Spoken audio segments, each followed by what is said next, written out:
我真心奉劝所有的女性不要轻易离婚。I sincerely advise all women not to rush into divorce. Leave only if your husband cheats on you and refuses to change, is habitually physically abusive, or gambles away massive debts and makes the marriage completely unbearable. In those cases, divorce is truly unavoidable. But if you want to divorce just because he isn't affectionate enough, doesn't give you enough emotional support, your mother-in-law is difficult, or you're drained by trivial daily conflicts, saying things like he doesn't love me anymore and I don't love him either, let me be frank, that's foolish. You will almost certainly regret it later. Today I'll lay this all out clearly. Hear me out before you make a decision.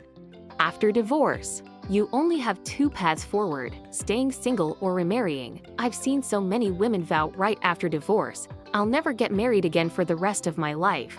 But as long as you're not very old, chances are you will remarry eventually. It's not about what you want, reality will push you toward it. Once a woman is single, her parents will pressure her, friends will urge her, and building a life alone without support is tiring and lonely. Deep down, your own heart will quietly tell you to find someone new. Countless real-life cases show that the vast majority of divorced people end up remarrying.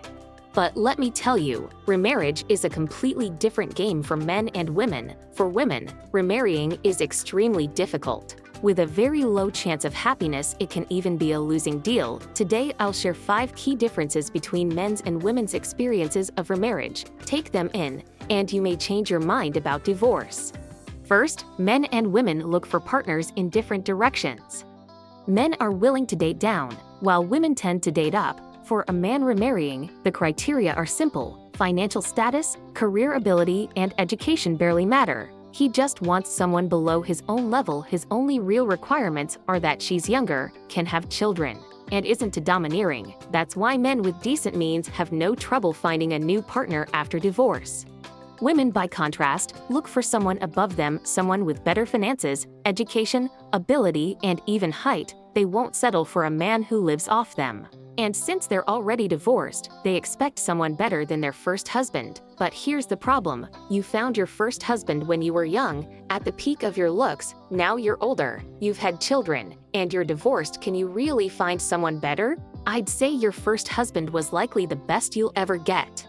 If you meet someone who seems rich, handsome, and sweet on the surface, be careful, there's a good chance he's a scammer. In the end, most women reluctantly settle for someone worse than their ex, with a lower standard of living all around. What was the point of getting divorced then? Second, men and women operate differently in marriage. Men tend to be givers, while women tend to be receivers. It may sound harsh, but that's the reality in most marriages. Men are expected to provide for the family. They are the ones who pour in the most resources: housing, cars, bride price, and their full salary. Most women rely on their husbands for these resources. Some say women earn money too these days, but in most households, men still carry the bulk of living expenses and financial pressure. Men are still the primary resource contributors, but this dynamic applies to first marriages. Remarriage is fundamentally different. It is not the same thing at all. In a second marriage, two people come together, both carrying past wounds and defenses, to share a life out of practicality. Yet many women still hold their second husband to the same standards as their first. You must hand over your salary, give me a proper bride price, and dote on me. Is that realistic? The essence of a second marriage is value exchange, not one-sided taking. In a first marriage, you can be willful and confident because you see each other as family. In a second marriage, you have to reassess your position. A man in a second marriage can shift from one-sided giving to demanding equal contribution. He gives less, and the woman has to switch from being a receiver to being a giver, whether she wants to or not. What you didn't give in your first marriage, you'll have to make up for in your second. Third, the issue of children is far more realistic.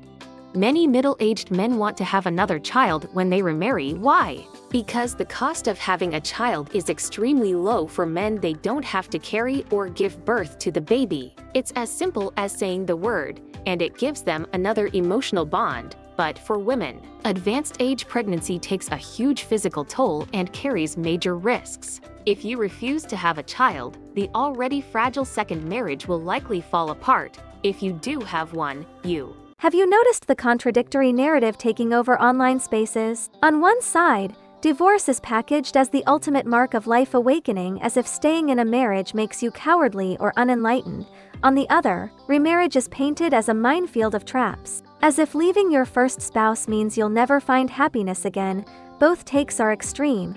Marriage is never a simple binary choice between stay or leave. At its core, it's a test of adulthood, whether you have the ability to take full responsibility for every decision you make. Many people consider divorce because they're running from the universal challenges of all intimate relationships. They complain their partner isn't affectionate enough or fails to provide emotional support, resent complicated family dynamics and the draining grind of daily trivialities, and tell themselves things will be better with someone else. But the truth is, these problems are not unique to any single marriage. If you want to be in a long-term relationship, you will have to face the routine that sets in after passion fades, navigate friction between two families, and accept your partner's imperfections. Switching partners at best brings a new set of problems. It will never solve everything once and for all. Let's talk about the reality of remarriage. You often hear people say men have it easy remarrying. Women have it hard, but that's only half the truth. Men do have a higher margin of error in the dating pool. They are generally willing to date downward, with simpler, more straightforward core needs. As long as they're reasonably well off, the bar for starting a new family is low. That doesn't mean their remarriages are any more likely to be happy, though.